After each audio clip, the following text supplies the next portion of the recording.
Chicken ভুল যাওগে একবার বানাতে তো দেখো। কাতলা মাছগুলোকে ভালো করে সেদ্ধ করে নিচ্ছি, ঠিক আছে? এই যে দেখো,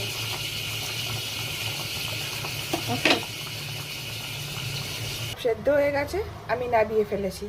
এটা হলুদ হয়ে আছে, তার কারণ হলুদ আর নুন দিয়ে আমি সেদ্ধ করেছি, ঠিক আছে? চলো এবার নেক্সট স্টেপে যাই।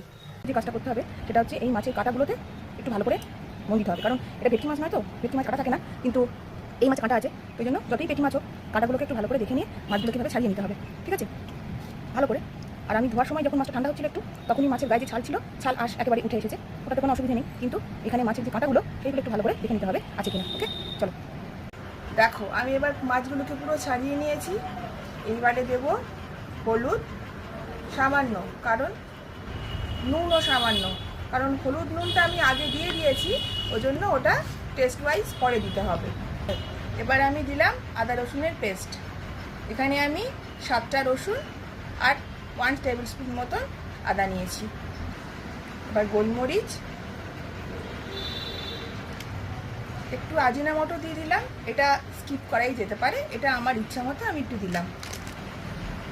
সামান্য চিলি ফ্লেক্স, এটাও নিজেদের টেস্ট অনুযায়ী দিতে হবে। একটু কাশ্মীরি গুঁড়ো লঙ্কা হয়ে গেল। এবার একটা ডিম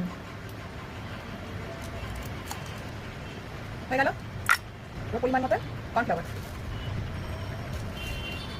এটা পুরো মাছের যতটা পরিমাণ হবে তার উপর হবে, ঠিক আছে? এই দেখো, এবার আমি এটা সুন্দর করে মাখিয়ে নিয়েছি। এবার এটা 10 মিনিট, 15 মিনিট, 1 ঘন্টা রাখা হয়, এটা সময় ওয়াইজ।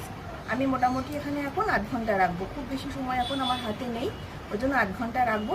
ততক্ষণে আমি আদার্স যেগুলো, এবারে এই সবজিগুলো আমি দেখো এগুলো সবগুলো কেটে নিয়েছি। বিনসটা এখানে দিইনি, কারণ এই মাছের মধ্যে বিনসটা ভাল লাগে না, তাই জন্য।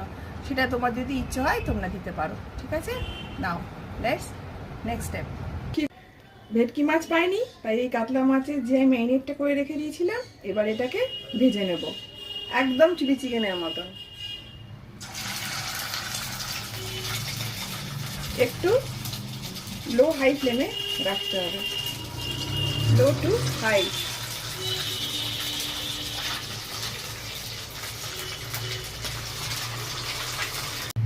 সব ভাজা কমপ্লিট।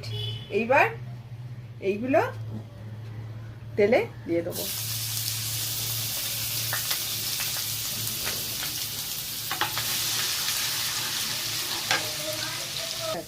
এটা দেওয়া হয়ে গেল, একটু নাড়াচাড়া করে ক্যাপসিকাম, লঙ্কা টেস্ট মতো,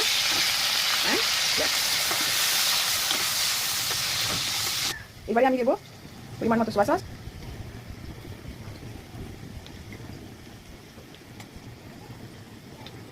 এটা হচ্ছে গার্লিক পেস্ট, আর লাস্টে। এবারে দেখো, আমি মাছগুলো যেগুলো ভেজে রেখেছিলাম সেগুলো সব দিয়ে দিয়েছি, এই দেখো সেগুলো সব দিয়ে দিয়েছি, এই দেখো। এবার এটাকে ভালো করে একটু নাড়তে হবে, বেশি নাড়লে চলবে না, কারণ ভেঙে যাবে মাছ তো, এই যে, ঠিক আছে? এই আড়াউটের জলটা আমি দিয়ে দেবো, বাস কমপ্লিট। লাস্টেরটা পরে দেখাচ্ছি।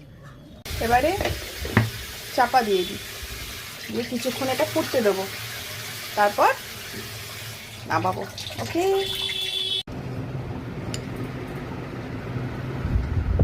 দেখি কেমন হয়েছে।